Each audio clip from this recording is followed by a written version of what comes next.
वट सावित्री व्रत। वट सावित्री व्रत सुहागिन महिलाएं अपने पति की लंबी उम्र और सुख समृद्धि की कामना के लिए रखती हैं। यह व्रत सबसे पहले सावित्री ने अपनी पति सत्यवान के लिए रखा था। सावित्री ने भक्ति और चातुर्य से यमराज से अपने पति के प्राण वापस लिए थे। सभी सुहागन महिलाएं भूखी प्यासी रहकर अपनी पति की लंबी आयु के लिए व्रत करती हैं। कब रखा जाएगा वट सावित्री व्रत? पंचांग के मुताबिक वट सावित्री व्रत ज्येष्ठ मास की अमावस्या तिथि पर रखा जाता है। इस साल ज्येष्ठ माह की अमावस्या तिथि की शुरुआत 26 मई 2025 को दिन में 12:11 पर हो रही है। इसका समापन अगले दिन यानी 27 मई 2025 को सुबह 8:31 पर होगा। ऐसे में 26 मई 2025 को वट सावित्री व्रत का व्रत रखा जाएगा। वट सावित्री व्रत पूजा का शुभ मुहूर्त। 26 मई को वट सावित्री व्रत पूजा के लिए 3 शुभ मुहूर्त है। वट सावित्री व्रत शुभ चौघड़िया का समय सुबह में 8:52 से 10:25 तक। अभिजित मुहूर्त 11:51 से 12:46 तक। इसके बाद वट सावित्री व्रत पूजा के लिए दोपहर में 3:45 से 5:28 तक। इन 3 शुभ मुहूर्त में पूजा करना विशेष फलदायी साबित होगा। साल में 2 बार मनाया जाता है वट सावित्री व्रत।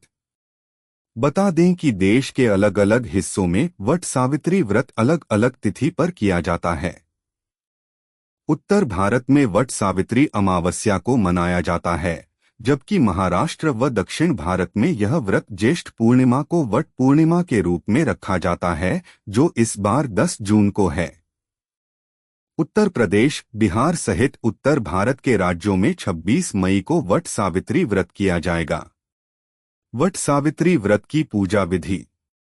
इस दिन सुबह जल्दी उठकर स्नान आदि के बाद व्रत का संकल्प लें। महिलाओं को इस दिन मुख्य रूप से लाल या पीले रंग के वस्त्र पहनने चाहिए और 16 श्रृंगार करना चाहिए। इसके बाद शुभ मुहूर्त में वट वृक्ष के समीप जाकर उसका पूजन करें। हल्दी, कुमकुम, अक्षत, सिंदूर, मौली, कलावा, जल, फल और पूजन सामग्री साथ रखें। वटवृक्ष पर कच्चा सूत, मौली लपेटें और 7, 21 या 108 बार परिक्रमा करें।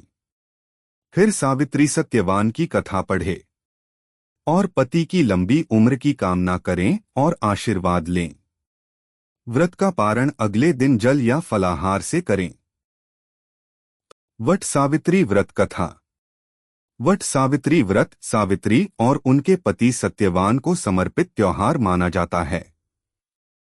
पौराणिक कथा के अनुसार सावित्री राजा अश्वपति की पुत्री थीं और अत्यंत सुंदर और अच्छे स्वभाव वाली थीं। सावित्री का विवाह सत्यवान नामक युवक से कर दिया गया। सत्यवान बहुत धर्मात्मा और भगवान का सच्चा भक्त था। एक दिन नारद जी ने सावित्री से कहा कि सत्यवान की आयु बहुत कम है। ऐसे में सावित्री ने सत्यवान के प्राणों के लिए कठिन तपस्या की। लेकिन जब समय आया तो यमराज सत्यवान के प्राण लेने आए। तब सावित्री ने अपने पतित्व के बल पर यमराज को रोक लिया। इसके कारण यमराज ने सावित्री से वरदान मांगने को कहा। सावित्री ने 3 अलग अलग वरदान मांगे थे, लेकिन अंततः सावित्री ने पुत्र का वरदान मांगा था और यमराज ने बिना सोचे समझे यह वरदान सावित्री को दे दिया था। लेकिन पति के बिना पुत्र का जन्म संभव नहीं है। इसलिए अपना वचन पूरा करने के लिए यमराज को सावित्री के पति सत्यवान के प्राण लौटाने पड़े। वट सावित्री व्रत के दिन इस कथा को जरूर सुनना चाहिए। इसके साथ ही व्रत पूरा माना जाता है। व्रत के प्रभाव से पति की अकाल मृत्यु से रक्षा होती है। तो मित्रों, यह थी वट सावित्री व्रत से जुड़ी कुछ खास बातें। अगर आपको ये वीडियो पसंद आया हो तो इसे लाइक करें, अपने मित्रों के साथ शेयर करें और आगे भी हमारी संस्कृति से जुड़े ऐसे ही रोचक विषयों के बारे में जानकारी के लिए चैनल को सब्सक्राइब जरूर करें। मिलते हैं अगले वीडियो में। जय हिंद, जय श्री राम। लाइक करें, सब्सक्राइब करें और शेयर करें। गोस्ट एआई धार्मिक बातें।